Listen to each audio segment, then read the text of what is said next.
நேற்று சாயந்தரத்துலேருந்து சோசியல் மீடியாவே ரொம்ப ஆரவாரமாக இயங்கிட்டு இருக்குதுங்க. அதுக்கு முக்கியமான காரணம் என்னன்னா, ஒரு பேக்கரியில் ஸ்வீட்டுகளோட பேர்களெல்லாம் மாற்றிருக்கிறாங்க.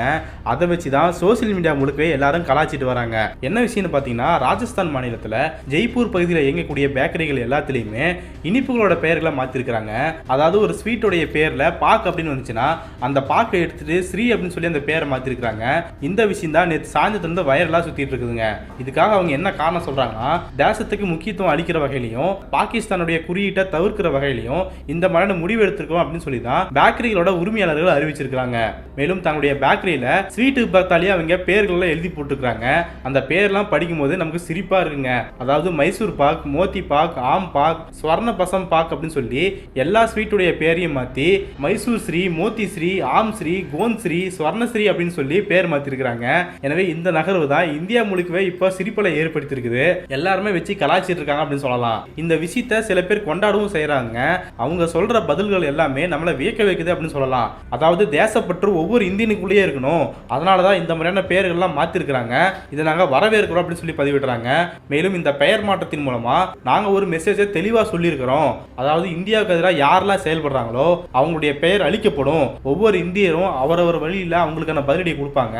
எனவே இது எங்களுடைய அடையாளத்தின் மூலமா நாங்க கொடுக்கிற பதிலடி அப்படின்னு சொல்லி ஒரு பேக்கரி உரிமையாளர் ரொம்ப ஃபயர் விட்டு பேட்டி கொடுத்திருக்காரு.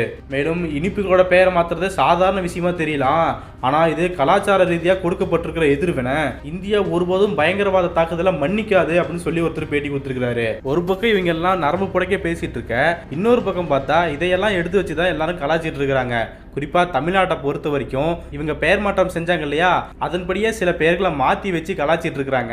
குறிப்பா சொல்லணும்னா பாக்யராஜ், பாக்யலட்சுமி போன்ற பெயர்கள் எல்லாம் இனிமே எப்படிங்க கூப்பிடுவீங்க? அந்த பாக்குன்ற வார்த்தையை தூக்கிட்டு ஸ்ரீனு போட்டாவே ரொம்ப சிரிப்புத்தனமா இருக்குது அப்படின்னு சொல்லி தான் பதிவிட்டு வராங்க. மேலும் இன்னொரு பக்கம் இனிமே சேப்பாக் ஸ்டேடியம் சேப் ஸ்ரீ ஸ்டேடியம் என்று அழைக்கப்படும் அப்படின்னு சொல்லலாம் அந்த போட்டோ போட்டு கலாச்சிட்டு இருக்காங்க.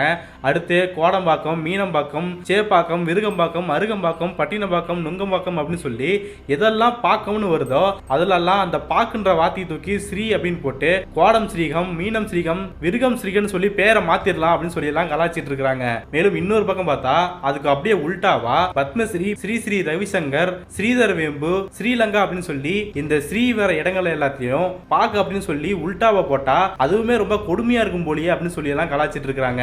இன்னொரு பக்கம் ஏன்பா அவங்களுடைய தேசபக்தியை காட்டுறதுக்கு இதை தவிர வேற வழியே தெரியலீங்களா?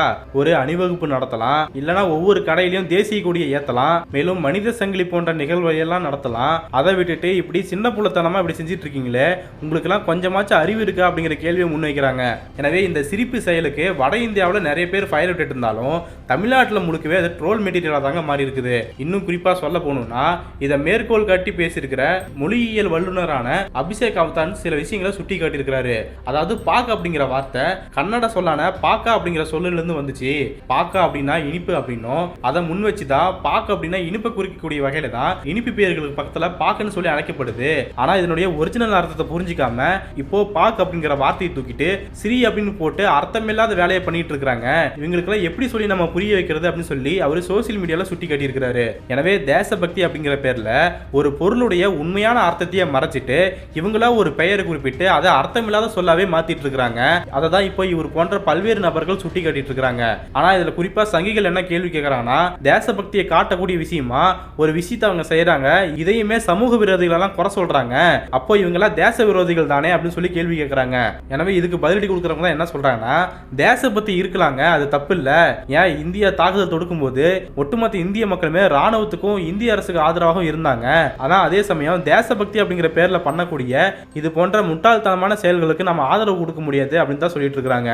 ஏன்னா நம்ம இப்பதான் கொஞ்சம் கொஞ்சமா நாகரிக வளர்ச்சியில முன்னேறி போயிட்டு இருக்கிறோம். மேலும் டெக்னாலஜி அவ்வளவு வளர்ந்துருக்குது.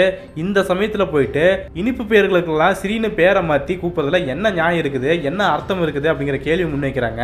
இது நம்ம வளர்ச்சி அடைஞ்ச நாகரிகத்தை பின்னோக்கி இழுத்துட்டு போகக்கூடிய செயல் தான் அப்படின்னு சொல்றாங்க. இந்த செயலானது கொரோனா டைம்ல விளக்கேத்தி வச்சும் எல்லாரும் வீட்டுக்கு வெளியே வந்து ஓசை எழுப்பியும் கொரோனா ஒழிக்கலாம் அப்படின்னு சொன்னாங்க பாத்தீங்களா, அந்த மூட நம்பிக்கை செயலுக்கு ஒப்பானது அப்படின்னு சொல்லி தான் சொல்லிட்டு இருக்காங்க. இந்த சம்பவத்தை குறிப்பிட்டு சோசியல் மீடியாவில் ஒரு பதிவு பார்க்க முடிஞ்சதுங்க. ஆபரேஷன் சிந்தூர் நடந்துட்டு இருக்கும் போது சிந்தூர் அப்படிங்கிற பேரை பயன்படுத்துறதுக்காக பல்வேறு நிறுவனங்களும் பட தயாரிப்பாளர்களுமே அந்த பேர் எங்களுக்கு வேணும் அப்படின்னு சொல்லி பேட்டன் ரைட்ஸ் கேட்டிருந்தாங்க. அது அப்பவே விமர்சனத்துக்குள்ளாச்சு. இதுலயுமே வியாபாரம் பார்ப்பீங்களா அப்படின்னு சொல்லி மக்கள் கேள்வி எழுப்பிட்டு இருந்தாங்க. எனவே அந்த வரிசையில தான் இப்போ தங்களுடைய வியாபாரத்துக்காக இந்த இனிப்பு கடை வியாபாரிகள் இப்படி பண்ணியிருக்காங்க அப்படின்னு சொல்லி பதிவிட்டு இருக்கிறாரு. இதுதாங்க ரொம்ப முக்கியமான விஷயமா இருக்குது. என்னதான் போர் நடந்தாலும் சரி, முகேஷ் அம்பானி போன்ற தொழில் அதிபர்களும் திரை தயாரிப்பாளர்களும் தங்களுடைய வியாபாரத்துக்காக அந்த பேரை பயன்படுத்திக்க முற்பட்டு இருந்தாங்க. அதே வகையில தான் தங்களுடைய வியாபாரத்துக்காகவும் தாங்க இந்த தேசபக்தி மூலமா பிரபலம் அடையணும் அப்படின்னு சொல்லி தான் இந்த இனிப்பு கடை வியாபாரிகள் இப்படி பண்ணியிருக்காங்க அப்படிங்கிறது இந்த போஸ்ட்டை படிச்சதன் மூலமா நமக்கு ஒரு சந்தேகம் எழுதுங்க. இந்த சந்தேகத்தை விட பெரிய பயம் என்னன்னா, எங்க இதை பாராட்டி ஜி ஒரு அறிக்கை விட்டுருவாரோ அப்படின்னு தான் பயம் ஏற்படுது. பாராட்டி அறிக்கை விட்டாலும் பரவாயில்ல, இனிமே இங்க சொல்ற மாதிரி பாக்குன்ற வார்த்தையை நம்ம பயன்படுத்தக்கூடாது, அதுக்கு பதிலாக ஸ்ரீனி எழுதிடலான்னு அபிஷியலாவே மோடி அறிவிச்சிட போறாரோ அப்படிங்கிற பயம் ஏற்பட்டு இருக்குது. மேலும் பிஜேபியினர் இதுக்கெல்லாம் ஆதரவு தெரிவிச்சு மோடி இதை செஞ்சே ஆகணும்னு சொல்லி கத்தினாலும் கத்துவாங்க. எனவே அப்படிப்பட்ட மோசமான நிலைமைக்கு போயிடக்கூடாது அப்படிங்கறதா நம்மளுடைய விருப்பமா இருக்குது. ஆக மொத்தம் தேசபக்தின்ற பேர்ல நாடும் நாட்டு மக்களையும் இவங்க கிட்ட மாட்டிக்கிட்டு முடிக்கிற மொழி இருக்குது. ஐயோ பாவம் தான் தோணுது.